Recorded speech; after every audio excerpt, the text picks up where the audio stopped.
बिस्मिल्लाहिर्रहमानिर्रहीम अस्सलाम वालेकुम दे नाल मैं फैसल यासीन एक नया दिन एक नई उम्मीद लैके तुहाडी खिदमत च हाज़र है ते उम्मीद करदा अल्लाह ताला दी रहमत ते बरकत नाल तुसां सारे खैरियत नाल होवोगे। अज असां पकावांगे आलू प्याज ते बैंगन दा सालन, वो भी बड़े आसान तरीके दे नाल। ते दोस्तों साडी सारी वीडियो देखियो, साडे नाल रहियो ते वक्त नूं ज़ाया करन तो बगैर अल्लाह नबी दा नाम लैके अज दी हांडी पकाउणा शुरू करदे हां। ते आलू प्याज ते बैंगन का सालन बनाने वास्ते सानू सब तो पहले ताज़ा ते फ्रैश 1 किलो बैंगन की लोड़ पेगी। बैंगना नू पंजाबी च बतौं भी कहते हैं। ते अद्धा किलो आलू ते अद्धा किलो प्याज छोटे साइज़ दे ते कुछ गर्म मसाले शामिल करांगे, 2 टमाटर, 1 नींबू शामिल करांगे ते हरियां मिर्चां, कुछ सुरख मिर्चां ते लसन दा पेस्ट बना लिया असां।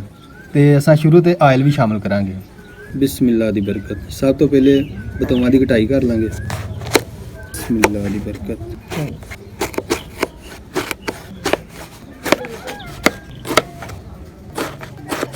बिस्मिल्लाह दी बरकत। ऐसे तरह सारे बतौआं दी कटाई कर लांगे।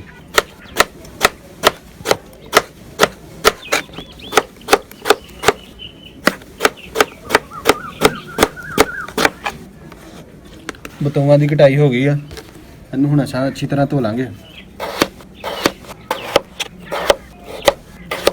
बिस्मिल्लाह दी बरकत। ऐसे तरह सारे आलूआं की कटाई कर लांगे। आलूआं की कटाई जिहड़ी कर दी असां, आलूआं नूं भी अच्छी तरह धो लांगे। हुण प्याज़ां की कटाई कर लांगे। प्याज़ां नूं सिर्फ असां दरम्यान चों हाफ कर दांगे। बिस्मिल्लाह दी बरकत।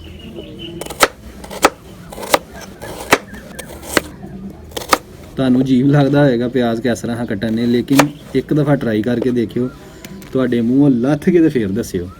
प्याज भी कट्टे गए, इनू भी अच्छी तरह धो लांगे। सब्ज़ मिर्चां हुण कटाई कर लांगे। बिस्मिल्लाह दी बरकत। ये सिर वाला हिस्सा इहदा ला दांगे। हरियां मिर्चां की कटाई इस तरह कर लांगे। तुसां अपने तरीके नाल भी कर सकदे जे, कोई पाबंदी नहीं। हरियां मिर्चां कट के एक दफ़ा दोस्तों हाथ जरूर धो लिया करो। बिस्मिल्लाह दी बरकत। हुण टमाटरां की कटाई कर लांगे। बिस्मिल्लाह दी बरकत। नींबू भी कट लांगे, बी लैदा कर लांगे नींबूआं दे। हांडी पकाउणा शुरू कर दें। बिस्मिल्लाह दी बरकत। दोस्तों हांडी हजे चटाई ते पई है, चुल्हे ते नहीं चढ़ी। चुल्हे उत्ते असां हांडी नूं बाद च चाड़ांगे। सब तो पहले विच शैमा शामिल कर लांगे। सब तो पहले कुकिंग ऑयल शामिल करांगे। बिस्मिल्लाह दी बरकत। कुकिंग ऑयल का तकरीबन 1 कप शामिल किया है। बिस्मिल्लाह दी बरकत। हुण शामिल करांगे बैंगन यानी बतौं। एक बार तुसां भी जरूर ट्राई करो ये तरीका। बिस्मिल्लाह दी बरकत। हुण असां शामिल करांगे आलू। हुण शामिल करांगे प्याज। बिस्मिल्लाह दी बरकत। टमाटर ते नींबू शामिल करांगे। नाल ही शामिल करांगे सब्ज़ मिर्चां ते लसन दा पेस्ट। नाल ही शामिल करांगे मसाले जिहड़े तुहानूं अगे दस्से ही।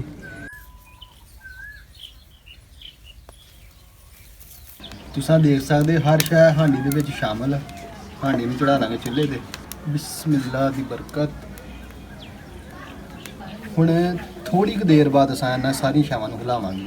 दोस्तों अगर तुहानूं अज दी साडी वीडियो पसंद आए तो लाइक करियो, नाले शेयर करियो अपने दोस्तां नाल ते फैमिली मैंबर दे नाल। ते ਜਿਹੜੇ लोग साडे चैनल ते नਵੇਂ आए ने ਉਹ ਸਾਡਾ ਚੈਨਲ ਵਿਲੇਜ ਫੂਡ 786 ਨੂੰ ਸਬਸਕ੍ਰਾਈਬ ਕਰ ਲੈਣ ਤੇ ਨਾਲ ਹੀ ਬੈਲ ਦਾ ਬਟਨ ਦਬਾ ਦੇਣ ਤਾਂ ਕਿ ਸਾਡੀਆਂ ਐਸੀਆਂ ਹੋਰ ਨਵੀਆਂ ਆਉਣ ਵਾਲੀਆਂ ਵੀਡੀਓ ਤੁਹਾਡੇ ਤੱਕ ਬਾਸਾਨੀ ਤੇ ਨਾਲੇ ਫ੍ਰੀ ਚ ਮਿਲ ਸਕਣ।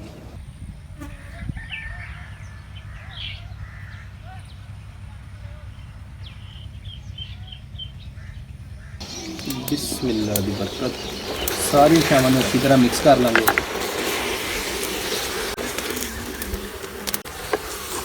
सारी शैवां मिक्स हो गई, जिवें आम सब्जी पकाई दी उस तरह ही असां थोड़ी थोड़ी देर बाद हिला के इन्हूं पकावांगे। बिस्मिल्लाह दी बरकत।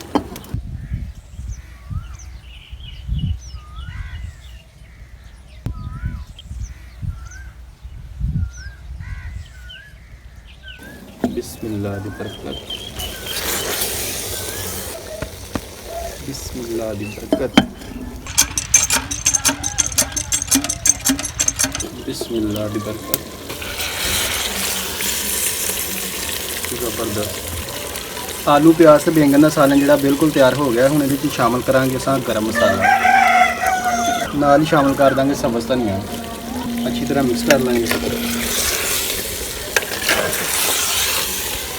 ਬਿਸਮਿਲ੍ਲਾਹ ਦੀ ਬਰਕਤ। ਸਾਲਨ ਨੂੰ ਡਿਸ਼ ਆਊਟ ਕਰ ਲਾਂਗੇ।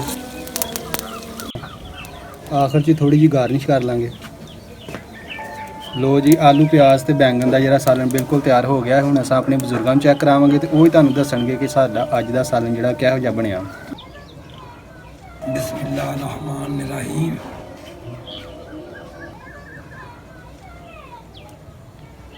ਬਿਸਮਿਲ੍ਲਾਹਿਰ ਰਹਿਮਾਨਿਰ ਰਹੀਮ।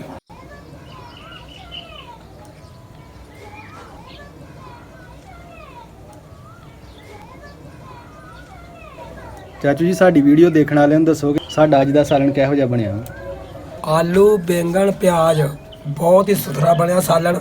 ਅੱਲਾਹ ਤਾਲਾ ਇਦਾਂ ਹੀ ਤੁਹਾਨੂੰ ਬਜ਼ੁਰਗਾਂ ਦੀ ਖਿਦਮਤ ਕਰਨੀ ਤੌਫੀਕ ਦੇਵੇ। ਆਮੀਨ। ਤੇ ਅੱਲਾਹ ਤਾਲਾ ਤੁਹਾਨੂੰ ਅੱਲਾਹ ਜ਼ਿਆਦਾ ਦੇ। ਅੱਲਾਹ ਤਾਲਾ ਤੁਹਾਨੂੰ ਤੰਦਰੁਸਤੀ ਦੇਵੇ ਆਮੀਨ। ਤੇ ਖਿਦਮਤ ਕਰਦੇ ਰਹੋ ਬਜ਼ੁਰਗਾਂ ਦੀ ਤੇ ਅੱਲਾਹ ਪਾਕ ਤੁਹਾਨੂੰ ਕਾਮਯਾਬ ਕਰੇ। ਆਮੀਨ। अल्लाह ताला हम सबको अपने रहमत के साए में रखे। अल्लाह ताला हम सब का दीन और दुनिया बेहतर फरमाए और मेरे दादा जान, दादी जान, नाना जान, नानी जान और मेरे अब्बू जान को जन्नतुल फिरदौस में आला मकाम अता फरमाए और मेरी अम्मी जान को सेहत व तंदुरुस्ती वाली लंबी ज़िंदगी अता फरमाए। आमीन। ते हसदे रहो, वसदे रहो, अपना बहुत सारा ख्याल रखियो, दुआवां सानू याद रखियो। ते जे चैनल ते नवे आए जे तेनू सबसक्राइब करके बैल दा बटन दबाना याद रखियो। ते जे पुराने जे ते लाइक शेयर ते सोहना जे कमेंट करके इस वीडियो ने अपनी मुहब्बत देना याद रखियो। मिलदे अगली वीडियो दे नाल। अल्लाह हाफिज़। पाकिस्तान जिंदाबाद।